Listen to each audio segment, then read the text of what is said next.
All right, there. You ready for another episode of S.A.M'Z Club podcast? I'm ready. Are you ready? No. Oh, why aren't you ready? Because there's cameras, there's lights, a whole new environment. You wanted this.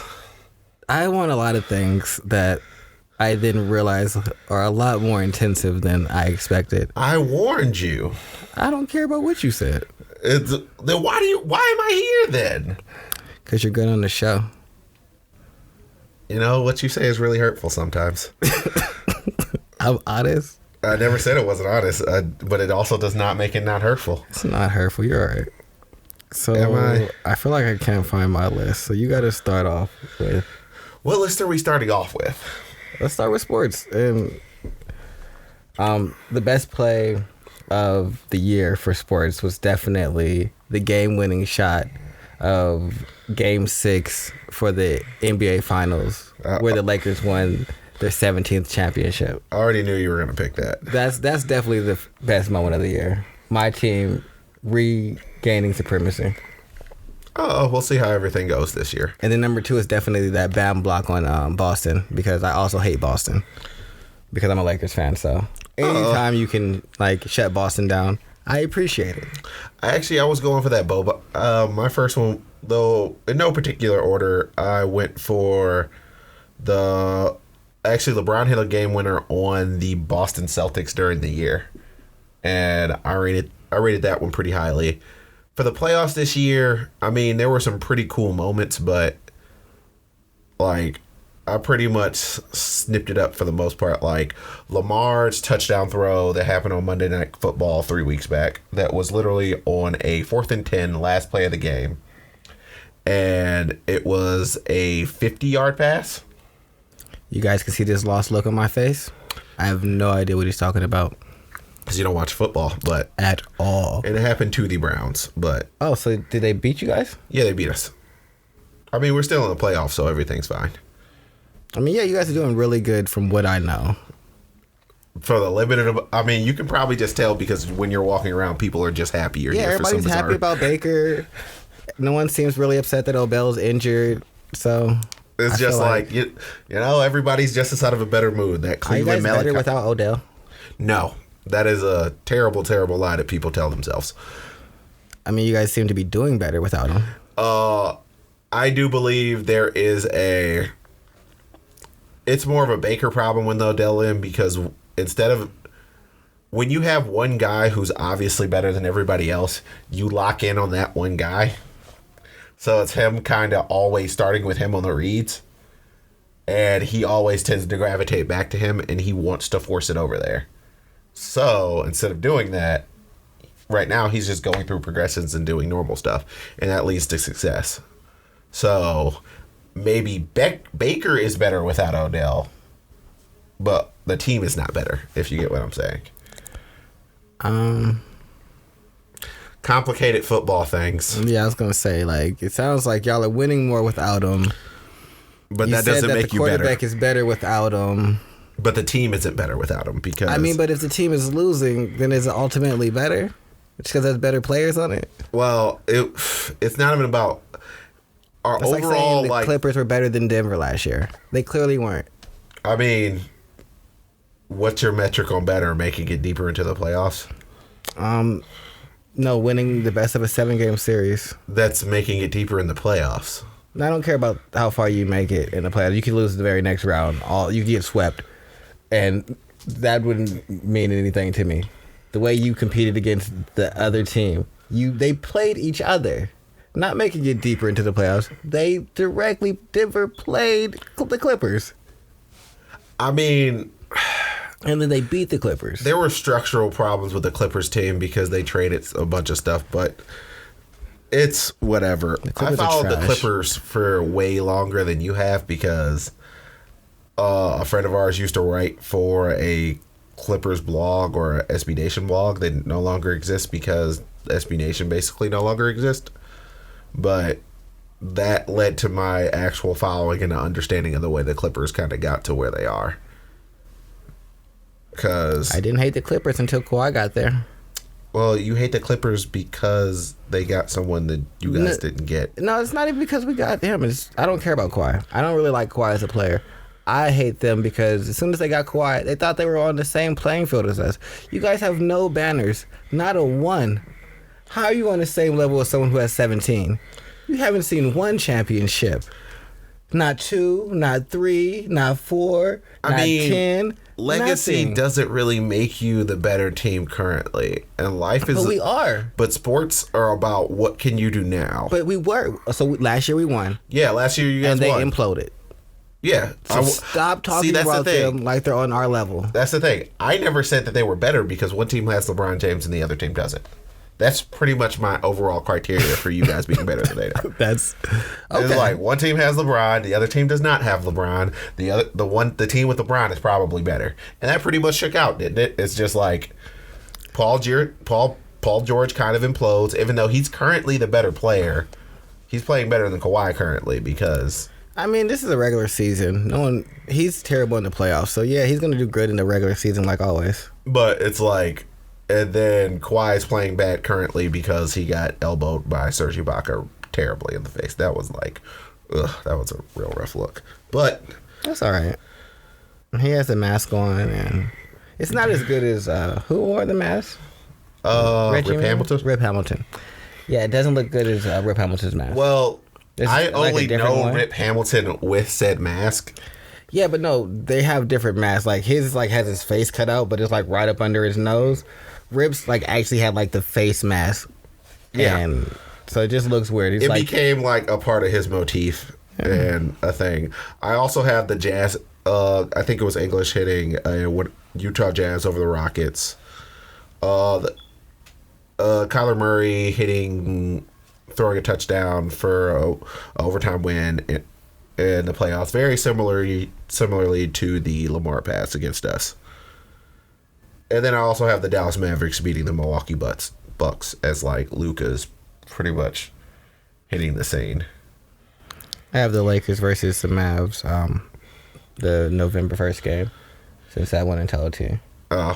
See, that's the other thing about talking about the way basketball happened last year. There's such a large separation between the two seasons. It's just yeah, it's like bubble basketball and then non-bubble. What happened?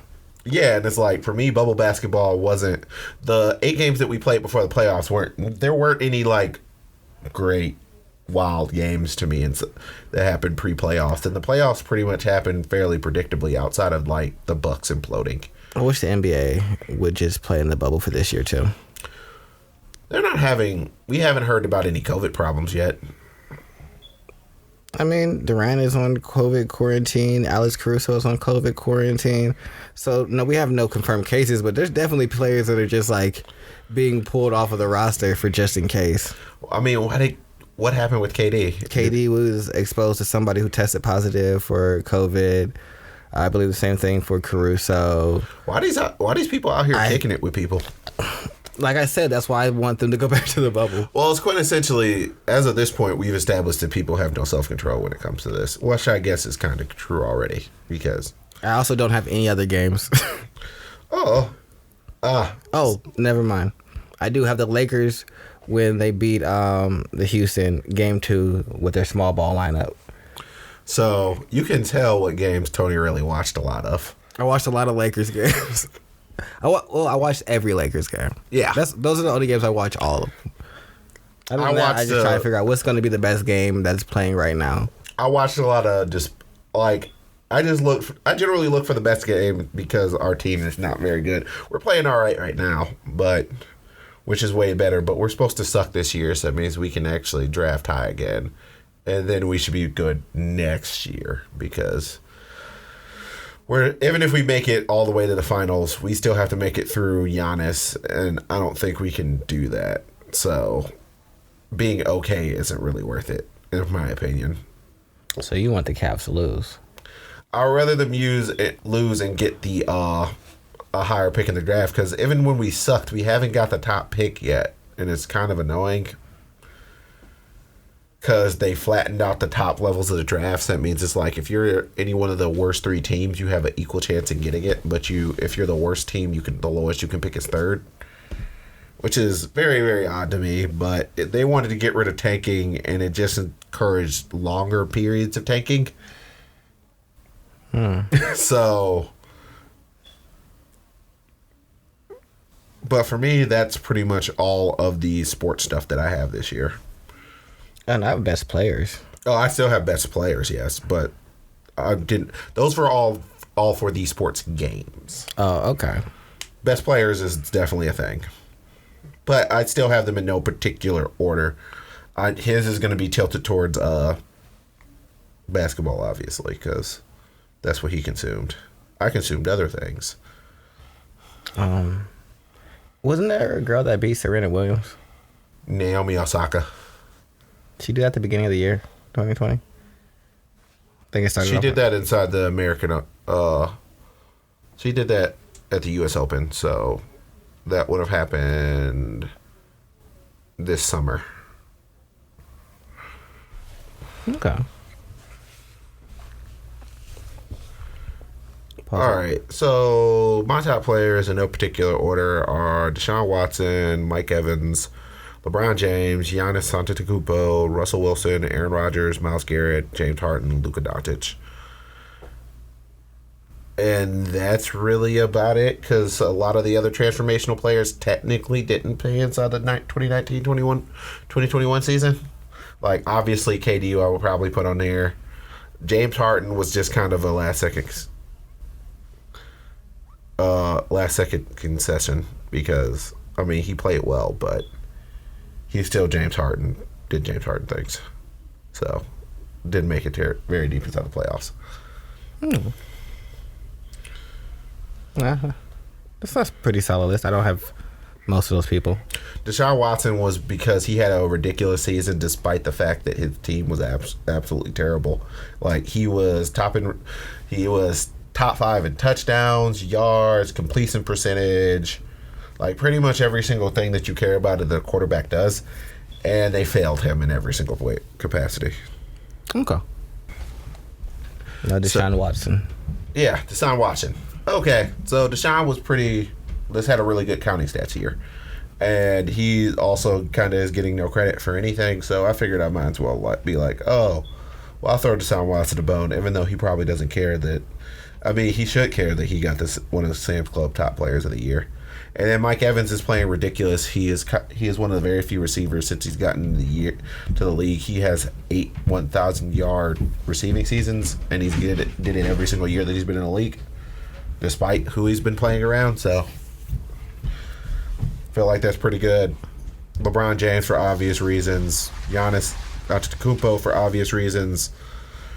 Russell Wilson's playing ridiculously well. Aaron Rodgers ridiculously well. Myles Garrett is playing ridiculously well. James Harden has all the counting stats that one would actually want to have. He said James Harden has all of the stats. All the counting stats except for like rebounding. Like, you don't really counting stats defense, so I can't. And then Luka Doncic, because he is probably the most impactful draft pick that we've had so far. Probably in the past 5 years, I would say. Why? I mean, he's for the most part pivoted the fortunes of an entire team. Trae Young really didn't do that with Atlanta. It took more stuff with him being around. I can't really say whether or not Zion has actually been impactful or not yet. I would say like the effect of Luka has been better than the effect that what's his name is having. I can't remember his name right now. He plays for the Karl Anthony Towns. There we go. He's kind of terrible. But he has all the counting stats things that you want. No. And as a center or power forward, he does all the things that you want him to do. But for some reason, the team just doesn't function. Even though they're doing okay so far this year, they're not doing the best, but you would like to think, like, what's really going on down here? But what about you? What's your list looking like? All right, so at number 10, we have Giannis. This is going to be the last year he on my list if he can't improve, because right now I hate him. Why do you hate him? Because he's been the same player for the 3 years that I've watched basketball. That's not what I want. I mean, most players don't transform quickly. He hasn't transformed even a little. I mean, how do you expect him to transform? Only thing he can really add at this point is an outshot shot. No. Everything else is, for the most part, appreciable. He can add a mid-range game. He can stop just grabbing the ball at the top of the key and trying to run through people. He's just using his athletics and not actually playing basketball. Well, they switch coaches from a more developmental coach to what they have. I also hate this coach too. Oh, everybody's starting to get on the we don't like. I do believe they're running with Rick Carlisle or Mike Budenholzer, the old coach from the Atlanta Hawks. Budenholzer, yeah. And he popped in and he inherited. I do believe it was Jason Kidd was the coach before Budenholzer showed up. He was. And at that point, that's when Giannis started developing into more of a point forward and actually developing actual skills. And then they got rid of that, and then he stopped developing. And it's just like, so we're about to just do what we told you to do, and this is where we're at. Yeah, no. So we need to get rid of him as a coach, and we also need Giannis to develop a post game, a mid range game, something where they can't just build a wall and then you're out of the playoffs. So this is gonna be the last year that he gets that. Number 9 is Devin Booker. Devin Booker go crazy every time I watch him. Yeah, he shoots a lot. It makes me happy. So my top 10 list is only players that make me happy. I don't care about how all the rest of the world feels about them. So number 8, y'all gonna hate me for this, is Rudy Gobert. It's Rudy Gobert. That's not really hateable. Let me get to my reason. Because of how he handled COVID. He was like, oh, this is a joke, and then touched all the microphones and then gave it to a lot of people on his team, and that shit is hilarious to me. So he's definitely my number 8 player of the year. Why? That is a terrible reason but he's the reason that the NBA shut down and they went to a bubble. He was like, oh, it's not serious. They asked him a question about COVID. He joked about it, touched all the microphones, and then was touching people's stuff in the locker room, and then that's how Donovan Mitchell got it. And then that's why they had an issue. So, he's the reason that the NBA got shut down. That is hilarious to me. And so he definitely makes the top 10 list. I don't understand why people getting sick makes you happy. Not the getting sick. He shut down the whole NBA. One player. Good for him. Number 7, Trae Young. What has he done? Nothing. Kobe and Gigi liked him. He's a hooker. Yeah. But Kobe and Gigi liked him, so I'm rolling. Okay. Simple as that. Above him, though, is definitely John Morant. Because John Morant is just a better player and point guard than him. Okay. Except for he draws way more fouls. He plays more like James Harden, Trae Young does. He's better at drawing fouls than John. He's a smaller version where John Morant is probably a more... is pretty much Russell Westbrook with an actual outshot shot. Yeah. So it's like, I'm just better Russell Westbrook. They went to a small school. My top 5 is AD. Okay. 4 is Jimmy Butler. Okay. 3 is Luka. Okay. 2 is Brandon Ingram. And number 1 is Bam. So you didn't put LeBron on I don't like LeBron. But he won you a championship. I don't like LeBron. He gave you the ultimate happiness, and you cut me anything. Yes, he did. He needed AD. He didn't give me anything. Okay. You know what he gave me in his first year there? A fucking injury. His only one of his career. That's what he gave the Lakers his first year. So fuck him, because that's what he gave me. Oh my goodness. Yeah, that's what he gave the Lakers. That's literally fucking injury. And then he gives you a championship the very next year. Then he needed another player to get us a championship. He didn't give us anything by himself. All right. When he was by himself, what did happen? You know what he gave you? Freaking Anthony Davis. No, he didn't. Yeah, he did. Anthony Davis doesn't Rob Pelinka gave us Anthony Davis. Rob Pelinka didn't give you shit. That was there? a clutch. That's a clutch sports acquisition, not a U acquisition. That was Rich Paul. I don't care. Pelinka didn't do a thing. I got a question. Is he signed to the Lakers long term? Yes. Oh, that's all that matters to me. I'm not. I mean, long term signings don't really mean anything inside of today's day and age. I mean, it depends. If he walks in and says he wants out, you guys pretty much have to trade him. They said that about James Harden. Where is he still at? Nobody. See, that's the thing. James Harden doesn't understand that nobody wants him. It's like people will want Anthony Davis. Nobody really wants James Harden. Like if you think about it, it's like I've racked my brain. We should trade LeBron times. James. You go ahead and now you that do we that. got him signed up. You go ahead and you do that. But he's still only for I do believe a 2-1. So you guys are currently playing. So if you guys would need to trade him before this trade deadline, or you guys literally have him on a 1-1 and he's on an expiring deal. No, he re-signed. Yeah, he re-signed for a 2. No. He re-signed and he re-signed for a 2-1. A 3-year contract, 2 years team option, 1 player option. Because that's, for the most part, how he signs. I'm going to check.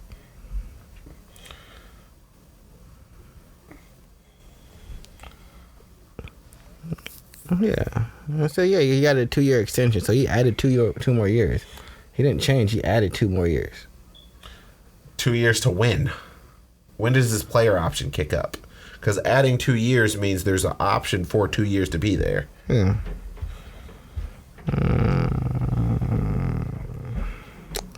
You're asking way too many specific questions for me. Because specifics matter when it comes to contract talk. No, I just want to trade him.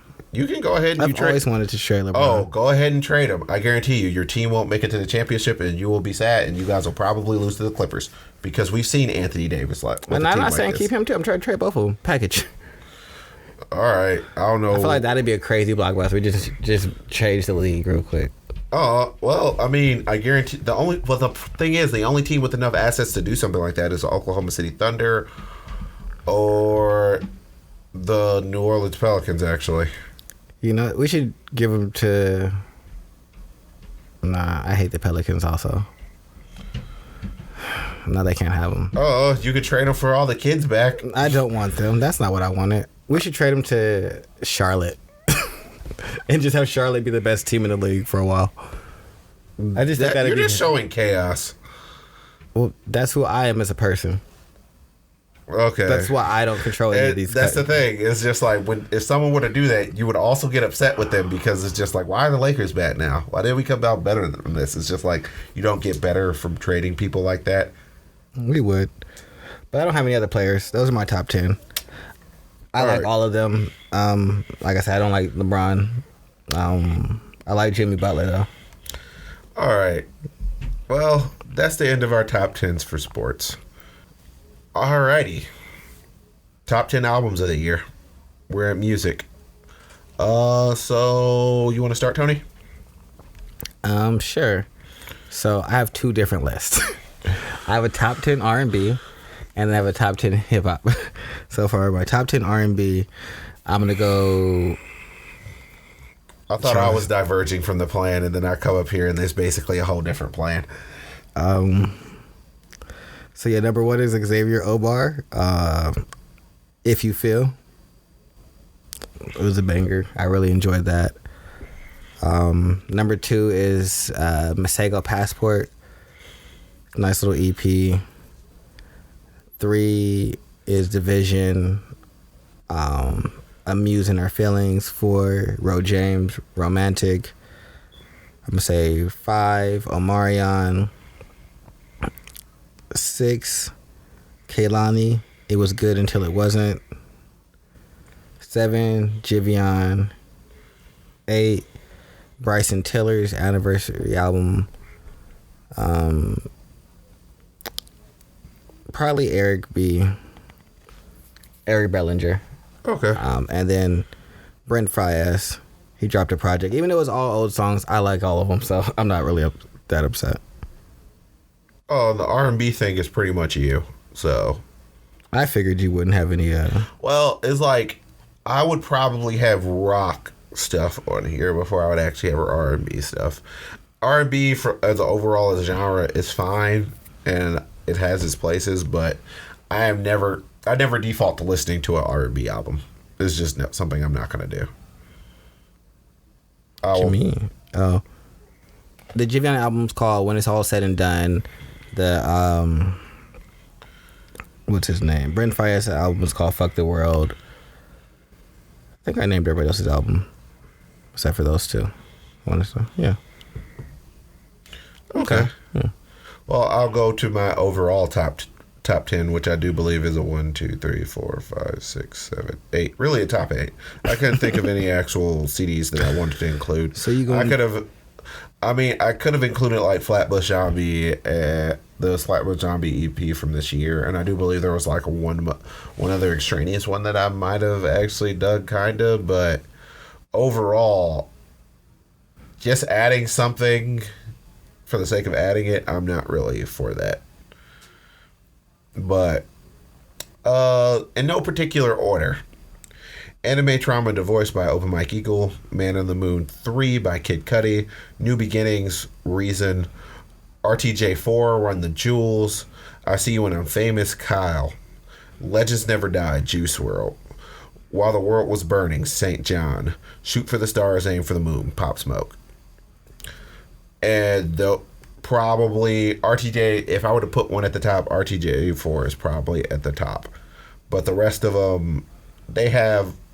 Reason might be number 2. Man on the Moon probably number 3. I actually probably... See, I don't like ranking things, because Legend Never Die should probably be number 2 for me. Because it's probably the one I've listened to the most. And then Man on the Moon probably number 3. And then once you get past 3, I think they're a lot more parallel. Maybe Shoot for the Stars, Aim for the Moon, despite me not necessarily like... It's like a 18 or 20 track EP, if I remember correctly. So, I know I didn't like the last 2 singles because they were pretty singy, but for the most part, the overall quality of it and the refinement of the Brooklyn Grind type of album was just really strong. So, I gotta give credit where credit is due. And then for the rest of it, these are all albums that I enjoyed and still listen to. Like, I probably would have put St. John's previous album on here before I put this one on here, but that one had already come out, so... And this one was also pretty good, and I enjoyed it. Okay, so I have a similar list to you. Like, I have Reason on my list. I have St. John on my list.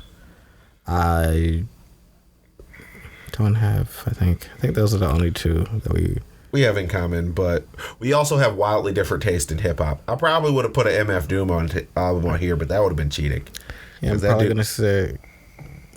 Yeah, he didn't come out this year. No, he didn't come out this year, but just because, unfortunately, he died, so... Oh, we do have Kid Cudi. I did Little Baby My Turn. I did... Did you say that did you not put Pop Smoke's album on there? I do. Pop Smoke's on there, but it's not the one that you have. All right. You have Shoot for the Stars, Aim for the Moon. I have Meet the Woo 2. Okay. Which was the mixtape that came out right before he passed away. But we were saying top 10 albums. That's a mixtape. I'm counting it. You're cheating. If you haven't noticed, I've been doing what I want to do on this entire list. Man, he sent me this terribly structured text message. I did. I sent him a very structured list that I wanted him to fill out, and then I went off the rails because... Just so everybody knows. Also, Freddie Gibbs, Alfredo. I didn't put Alfredo on there because I never went back to it. That's fair. It's like, I know Alfredo is good. It is a good album, but I never went back to it, so it really wasn't going to go back on my app. I wouldn't put it on the list if you didn't go back and listen to it. Benny the Butcher's Burden of Proof. You didn't put both on there? No, just the Burden of Proof one. That was the first one, right? No, that's the second one. Really? Yeah, that's the one with him and Hit Boy. That's extremely odd. Because I figured you would have went for the first one because that was actually... Well, I mean, both of the motifs... Because the second one was his more commercially successful album, but the first one was more him. So... Yeah, but I like the Hit Boy one. I like the last song on the Hit Boy one. It makes me really happy. All right. Your happiness level is pretty much where you... Mm-hmm. Where I draw the line on what I like, yeah. Even though it's very depressing, Mac Miller Circles was a great album. It's not an album that I actually listened to, I don't think. I think I came in a little bit after that was a thing. Yeah, it's his posthumous album, but he had been working on it in conjunction with the album Swimming Pools. It's supposed to be Swimming in Circles, but obviously Circles came out after he passed, but it's also an amazing album. I don't since he worked on it, maybe I'll go back and give it a listen but my overall pretty much with the death of X, it's pretty much taught me that if something comes out after someone dies, it's pretty much a cash grab, and I probably shouldn't listen to it because it probably won't be good. Like, most of the X stuff that came out after he passed wasn't good because it's like, these all sound like they're unfinished songs. Oh, yeah, no, this was, like, he did them both. Like, this was actual... simultaneous development. Yeah, and cohesive project. So it was good. It was just very disappointing that, like, he wasn't here. I think that's 10. I'm not sure. Okay. I'll just keep adding more until you guys tell me to stop. You can stop. All right, cool. 'Cause I was like, I have more people. I'm going to say Don't Run by Simba. Don't Run from Rap. It just came out. And Icons by Katori Walker. See, if the dude who made Quicksand actually came out with an album, it probably would have made the top 10. But it's like, he has what, 5 singles as of this point? Or 4? Like 5. Yeah, so it's like, man, you halfway to having an album. For the most part, yeah. But, alright. So, for the most part, I think that's the end of music. I mean, how do you feel about this entire year of music? Do you feel like it was good, bad? It was Depressing? pretty average. If I'm gonna judge like on a scale of years that I've had like great and outstanding albums, there were a lot of forgettable albums that came out this year. A lot of the more notable artists abstained from releasing in 2020 because pandemic and shit. But yeah, so it was kind of whack. Let me be honest. No one toured. I didn't see any shows. I love going to concerts. I just got to go to not one concert. I had concerts planned, and all the concerts got canceled this year. So that's how my music was this year. I liked the... See, the thing about it is... Versus was good when, like, Versus gave people something to do, watching Versus battles. Yeah, that's about it, really. I didn't watch not a Versus because there was never a person on there that I seriously ever cared about. That's terrible. You don't like DMX? Versus Snoop. That was never a contest, though. It was. No, I'm talking about logistically. If you look at the overall discography of Snoop, it's just like, that's never was going to be a contest. You never had a chance, dog. I mean, but he was there. It happened. It's There's like Beanie Man versus whoever he has a real rival with in Jamaica. Things I can't remember. Things I don't really care about. I've gone to a Black Uru concert and stuff like that. But if I'm gonna go like listen to Jamaican made music, I'm probably actually gonna go to actual reggae concerts. So how was the year for you then? Everything I mean, I got Man on the Moon 3, which was really good. I got Juice WRLD's album was good. I mean, the individual album quality was actually fairly good throughout the year. And I feel like we got more projects because people were stuck inside. And that was the only way that people had to actually really make money, is to put stuff on Spotify and hopefully keep traction. Because a lot of people manage their money pretty poorly. But, like, overall, I mean, it was fine. It was about a par year for music. It wasn't one of those crazy years where we had, like, music was not redefined this year in any way, shape, or form. Like, I don't feel like there's, like, that artist that came out that was going to rescope or rephrase or that reordered the landscape. The top people are still the top, and the bottom is pretty much all still in flux. So.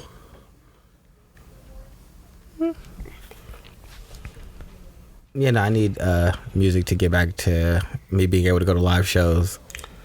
Well, thanks to this new mutated corona strand, you might not be able to get that back. Yeah, like I used to fly and go see people live in like city-specific places. Like, oh, he's going to perform in his hometown? Let me go see that. That'd probably be a great show. That's no longer a thing for me. Mm-hmm. I mean, the flying part would be pretty cheap, but nothing's going to happen when you get there. It's so useless. Because I've traveled all over the country already, so I'm not really going to like be a tourist. Can't even do touristy things. They're closed. I hate going places and doing touristy things. You know what I hate? I hate living in a place where it's a tourist attraction. Try living in Seattle and then having to take everybody to the fucking Space Needle. I don't want. See, that's the thing. I don't want to go to the Space Needle in Seattle. I want to go other places that are actually cool. Yeah. I went lots of places that were cool in Seattle, but every time somebody came to Seattle, oh, let's go to the Space Needle. Guess it'll be my 30th time. All right, sure. It's also just a black hole for your money. It's just like it's very expensive. You want this $50 scale for Space Needle? Shit, do you want these $50 tickets to go up there? No. It's like $50 for two people For an elevator ride? Yeah, and to walk around and look out over the city. It's a racket. No, they make a killing for riding the elevator. I'm not hating on what they're doing. I'm just saying that I don't want to be your tour guide to go do that every weekend when you come into that. Yeah, so no. I don't know how we got onto this. Going places and then tourist trips. Oh yeah, touring and music. Because I don't like doing touristy things. So I guess we'll be moving on to anime stuff in a moment. I need you to tell me what you think was the top 3 best animes of this year or 2020. Oh, that's not terribly difficult. I didn't think so. Wait, no. That's harder than I thought it was. Mm-hmm. But not as difficult as it really should be. But, man, you out here hitting me with just cold, not thought of list. Of course. This was supposed to be a very regimented episode. He is constantly freelancing off stuff. But it's who I am as a person. Sure. The level of dissatisfaction. The level of dissatisfaction with that. Alrighty. So I actually ended up coming up with. See, the first thing I thought you said top 10 anime. So that means I have all the anime that I care about. So at first you thought I said top 10 anime. Okay. Yeah. So you already have a top 10 anime list. Yeah, it's all right here. Actually, that was harder for me to trim down than everything else. We'll go with your top 10 anime list. That's fine. My top anime so far have been Jujutsu Kaisen, How to Pick Up Girls in a Dungeon, Haikyuu Over the Top Season 2, ReZero, the second season, Inatsu no Sobo no Sho, which is just Fire Force, Decadence, God of High School, Tower of God, Kaguya-sama, Love is War Season 2, Kami no To, and Boku no Hero Academia Season 4, which is kind of cheating because the second half ended inside of this year. So that's how you counted it? That's fair. It fell close enough on the razor edge, and I liked one episode from one half and another from another half, like the very last episode. But that's pretty much what my list looks like. Decadence is on there, but Decadence is on there particularly for one episode, which was pretty much the end of episode 1. Because I've never had an episode 1 actually grab me like that. Because the ending of that was like, okay, what the hell is going on? But what's your top 3? ReZero. I'm very disappointed that Vinland Saga was last year. Probably Tower of God and Attack on Titan. Yeah, I haven't watched much Attack on Titan this year, so that means I can't really say how good it is. I still gotta catch up through season 3. I was thinking about doing that for a book club. I cheated because Attack on Titan started at the very end of this year, and so I'm definitely counting season 4. I can't really fight you on that, because even though didn't season 3 happen this year? It may have happened at the very beginning, but I feel like it did. 2020 was an interesting year. We'll just let you have it. Kami no To is actually Tower of God, which is weird. Go all 10, I'd move down to Machi as well. Probably 4, 5 would be One Piece, just because it's just like a mainstay. It doesn't really increase in quality, but it's just always there, pretty good. I just can't stand the filler parts of it. And if I rate an anime, I include the filler inside the rating of the anime. See, so what I can't watch is fucking Black Clover. Black Clover is terrible. It just weaves filler in to just regular story. No, what I mean is, I know. He'll be in a training arc, and then the last episode of the training arc will be a flashback of all of what he used to do for the last couple of seasons, and then the last 4 minutes of that episode will actually be what's important. So it's like, why did you mix so much filler in with this little bit of what I needed? You could have put this on the last episode. Yeah, the half filler episodes are killer because like I feel like I still need to watch this. Yeah, so I fast forward all the way through those. I only got like half of an episode, so this upsets everyone. Yeah, Shogugeki's final season is my number 6. Fire Force is 7.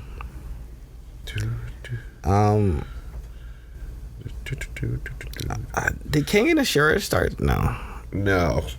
Technically, there is a Keegan and Ashura season that happened this year. But I don't think we got Keegan and Ashura because it's a Netflix thing. So they haven't dubbed it. Well, then I'll say 7 Deadly Sins from Netflix. You know how I feel about 7 Deadly Sins. Oh, and then Japan Sings 2020. That shit was amazing. Yeah. It was almost on here, but I hadn't finished watching it, so... You haven't finished it? No. That shit is... It's depressing. Oh, bruh. It's not the year to watch depressing After stuff. episode 2, when... Oh, and then number 10 is Sword Art Online, Alicization. But after episode 2, where the just epic death just happens, how far you got in episode 2, right? 'Cause I'm not going to spoil it for anyone who hasn't seen it. But you know how it's a family structure. Japan Sinks is definitely one I probably will do for book club because if we're gonna start with canned depression, it's just like Japan Sinks 2020 is fucking amazing. Oh, it's literally like turning the canned air upside down. It is really bad because after episode 2, when one of the main characters died, I was just like, I need to take a break because that's not what I expected to happen, and that was very traumatic, and these are very heavy episodes. I'm gonna go watch something else. So that's what I did, but no, it was still definitely on my list because. All right, so that's my top 10. Amazing. Now, what are your top episodes? Oh, that's super easy. So episodes: High School of God, episode 13. High School of God. God. Yep. And then also episode 12, Fox God, Attack on Titan, season 4, episode 1. So that's this season. It's basically where you see these little kids trying to fight the war, and then they just start dropping Titans like bombs on people. Yeah, I saw that. I did see that much because, and I think that is hilarious. I was terribly confused because I didn't remember it happening in the manga because I read the manga. It's either that or I just kind of cold stopped reading the manga because I stopped caring. Maybe. I also like the Fire Force episode 8 for season 2 where you see Ogun's powers and he's fighting the demon. Okay. ReZero season 2 episode 37, The Witch's Tea Party. Yep. ReZero season 2 episode 34, the Love episode. I almost put that on my list. Where Satella's going crazy. Tower of God, episode 9, The One-Horned Ogre. It Invaded, episode 1 and 2, Jigsawed. Danmachi, season 3, episode 12, Argonaut Bell versus a Black Bull. Jujutsu Kaisen, episode 7, Assault Gojou fights the fire demon. And then Darwin's Game, episode 7 and 8. You out here poaching some of my stuff. And as y'all can tell, I added extra episodes if they were close to each other. I was like, no, these are just like one.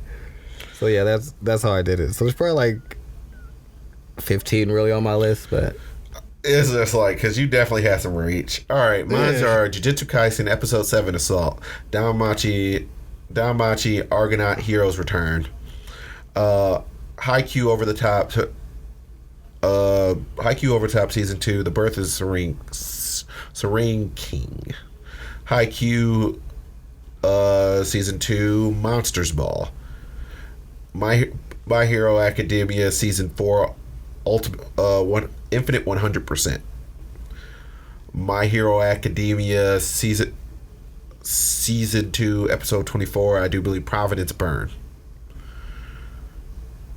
Oh no, it's called His Start. And then I have episode 12, ReZero, which is Tea Party. And then Fire Force episode 22, Plot for Extinction. That is the one where Machi comes back and saves the day. Okay. Because they're down in the thing and in the underworld. In the underworld, and everything's going terribly. Yeah.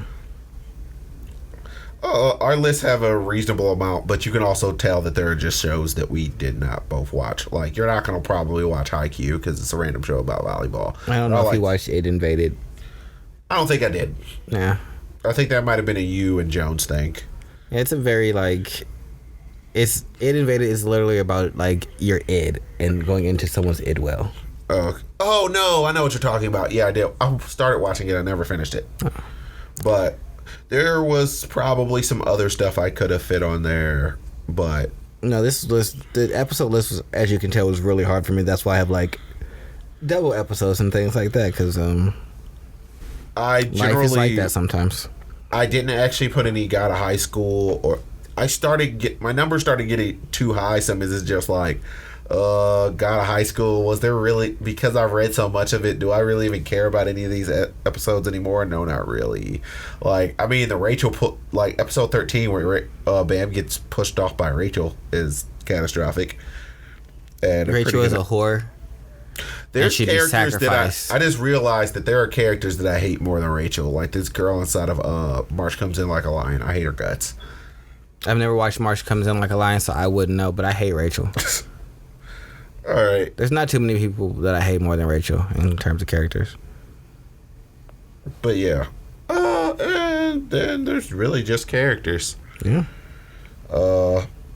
So for me, my favorite characters of the year have been Arthur, Bell Canero, Gojou, Shoto Hinata, Tobito Kamigawa, Ejiro Kirishima, and Maki Oakley. So Arthur is obviously from Fire Force. I just synchronize with him because he is literally the wildest character I've ever. And he's had such a sad backstory, but he's still out here running.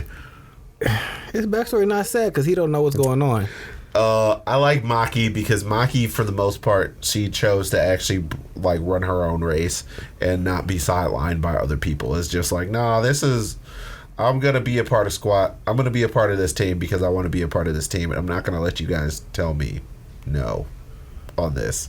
Like, it's wild that I haven't really considered you guys, but I'm gonna go out here and fight these fire demons because it's the right thing to do. Shoto and Tobito are both from Haikyuu Over the Top, but in terms of like overall character progression, I feel like they've like the sheer amount of confidence those two exude when they're doing anything. Because Shoto is pretty much the anime character that you would love, Tony, because he's never scared to actually. He never thinks he's gonna fail. So he's always like, I feel like that's how you should live life. It's just like, what are you about to, why aren't you scared of this? Because it's not in my DNA to be scared. I'm too happy. He's like a 5'2" dude with like a 6 foot vertical. Didn't One Punch Man come out this year? Or was No, that it did last year? That was last year and it was whack. Yeah, Okay. season 2 was bad. In terms of Sakuga. Story wise, it was fine, but. Yeah, but like. You were here for the Sakuga. Yeah. And obviously Gojou is from Jujutsu Kaisen, and that's because he's just an ox. Like, he is the only person I put on there for. And Bell because for actual progression. Okay. What about you? So I put Zoro on there because he had a badass fight in the anime, and he's been doing pretty well in the manga. He hasn't gotten lost too many places. Bakugo because he saved Midori in the manga. You can't. We're not a manga related show. Yeah, that's why I said I cheated on a little bit of it. Because like I also have Lemillion for coming back with all that power. Oh my goodness, you're cheating in like the worst ways. Because this literally would have changed the way I've done everything if I would have included manga.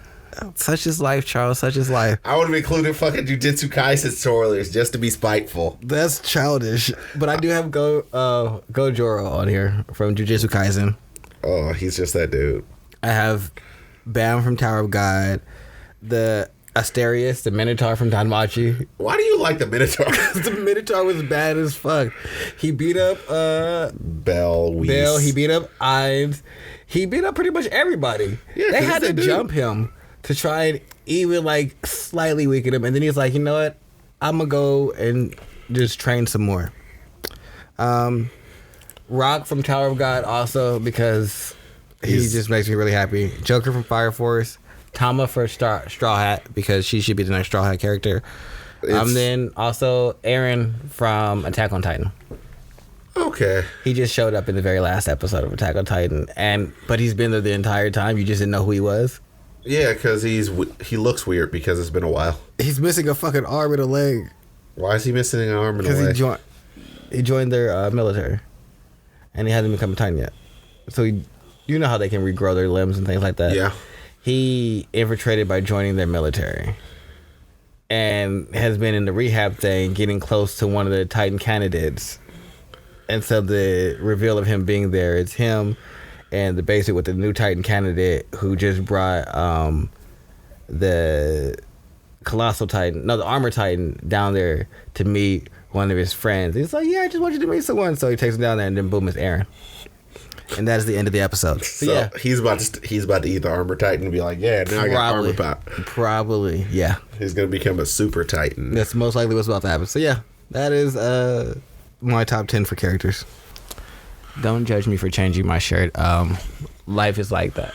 I judge you for lots of things. Reneging on your own text message and never saying anything. I didn't renege on it. I just modified it to the point where it was basically not the same text message. I helped myself. Sometimes, you gotta do what you can, and that's what I did. Yeah. I made it so that I could. I'm not gonna lie and say I straight up just didn't. It was just like, yeah, I don't feel like there were 10 good games that I can remember, but like I was tempted to say that Anthony Davis turnaround jumper in the playoffs, but. That was a good play. But that game overall wasn't good. Yeah, no. See, I should have probably did like the 10 best plays, and that'd probably been a lot easier. Well, you worded it as 10 best plays. I went for 10 best games. It is just like 10 best plays are always easy because there's always some wild. Yeah, that's why I said I know I picked something nice that we could have did, and then you made it more complicated on your phone. Well, you said 10 best games. It's not the text message. But I worded it 10 best plays. No, and then you worded it 10 best plays on here. Yes. How you going to expect me to come up with 10 best plays while I'm sitting here actually live? That's not fair. You don't remember Bam? You just remember the turnaround jumper from AD. I remember scattered plays. That's easy. I'm sure you could get a handful to get you to 10. I'm not going to worry about it now. This episode's over. But you know what? This is hopefully a sign of things to come. We're going to be doing more video. Sam's Club is kind of going to be the pilot, and Late Night Palette are going to be the pilot for that. So expect more. And what do you have to say? What are we going to be doing this year, Tony? More video, more lights, more cameras, a lot more action, more girls, just a lot more of everything. So. That is a very unique wording. More women, whatever you want me to say. Well, no, it's just like gonna be more it's a very leading statement. Then they're going to get something very different, probably from what they expect. Hey, life is like that sometimes. But this has been the Sam's Club podcast year-end wrap-up. We just wanted to talk about how shitty 2020 was, and it was a shitty year for anime because a lot of shit got pushed back. It was, the only year it wasn't shitty for manga because you can do that shit by yourself. It was pretty crappy for actually everything that wasn't My Hero, because that was the only thing that wasn't consistent. Like, One Piece was every other week. Jujutsu Kaisen was actually pretty consistent, if I remember correctly, but I wasn't reading it at that point in time. So me reading One Piece and then him being off 1 week a month already, and then basically then going to 2 weeks a month, and then not really, and then those chapters being short. And they never really re-lengthened. It's kind of upsetting, but what can you do? Except for be upset. No, I think that was last year. Samurai 8, didn't they get canceled? Samurai 8 got canceled a while back. Was it the beginning of this year? Beginning of 2020? Before that, I want to say. Before Bone Collector and all that other stuff came out. Okay. No one cared about that witch story by Kubo. I'll say that. Burn the Witch had already come out. Yeah, but no one cared read about it. But no one cared about the anime. Oh, I mean, I watched Burn the Witch, but it was cool. But it was never really meant to be that. Well, they thought about it. If it was like going to get some real tick, it might have been, but it didn't. That's the thing. Even if it got tick, the story was already done. So there's no bringing it back. The story's done. Leave me alone. What they need to bring back is this 10,000 year blood war. 10,000 year blood war arc? Yeah, that's the other thing they were doing. Oh, they are. Yeah. But that's coming, and then that will require people. They should probably just remaster Bleach from the beginning because they need to do the same to the original Naruto stuff too. Because Naruto and Bleach, they should just end Naruto after Pain because everything after that is garbage. They created aliens, and it's like you created the perfect villain, and then you're like, you know what? Nah, fuck him. We're gonna go give you the same villain that we originally had. And then, oh, you thought that was going to be the villain? Nah, fuck him, too. We're going to create an alien that we never spoke about ever at all inside of anything. Well, the issue really was that, from what I understand, they wrote Madara to be too strong. And they couldn't figure out a way to kill Madara. So, within the constraints, that means they had something else come in and kill Madara. Which is just as bad as kind of pulling a Deus Ex Machina and having your, like, the people within the show kill him. They could have killed him. I mean, they could have just had Guy kill him and just had that been the end. But they didn't want that to happen. Naruto has to kill him. Naruto was at that point. They should have just let him. Or they could have just had somebody seal him and have that be like the issue for Boruto's family. Because it's like, all right, well, we didn't kill him, but we locked him up to the point where, and we'll deal with him later. Yeah, and then he escapes and... Then you have a whole nother series. Yeah, but no, what they gave me is aliens. Alien people and... Yeah, that's what happened. They said aliens came to the Earth and created ninjas. No, that's literally what he said. I know. That's what I'm laughing at. And created ninjas. All right, sir, you're right. Yeah, that's what I'm laughing at because that's pretty like when you say it like that, it's kind of ridiculous. It's like aliens came to the Earth and they gave us ninjas. Really? Like that's what you give us? What about the technology? No, you get ninjas. Oh, you get ninjas. I'm not mad at it, but I don't really have anything else to add for this year. All right. Well, we are here with the host with the most that is not hosting today because I'm sitting on this side. I am the host with the most, and I am hosting. I don't care what he's talking about. I'm just not controlling the mix board today. He's the most host, aka Just Charles 009 on all social medias, Twitter, Instagram. I'm Sleepy Melbourne on everything, and we got the cameraman. I don't know what his social medias are, but guarantee I will get him next time, and I'm gonna shout him out. So you guys gotta follow him. Make sure you support all of his projects. He's about to blow up. So yeah, and that's it. We are out of here.